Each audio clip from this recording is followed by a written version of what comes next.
Dēļ ko Latgolā trūkst jaunu speciālistu, Kai slimnīcas reģionā rauga situāciju maiņēt. Tie ir tikai daži vaicojumi, iz kuriem atbildes meklēsim Latgolas Susātiva 4. raidījumā. Daugavpilī arī ir cilvēki, kam grūti braukt kaut kur, kā viņiem vajag palīdzību uz vietas. Izvēlējos tieši reģionu, jo šeit ir plašs pacientu spektrs. Pirms pensijas veicumā mums ir tādi ārsti pārsvarā, ja? Tāpēc ar jauniem speciālistiem mums iet grūti. Šī situācija kļūst arvien aktuālāka ar katru gadu, jo mums iedzīvotāju skaits samazinās.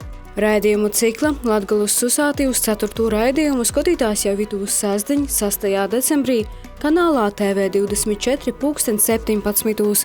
ir pirmūdiņ, 8. decembrī, RTV kanāla Virzemes apraidīt Latgolas reģionālajā televīzijā 17.30.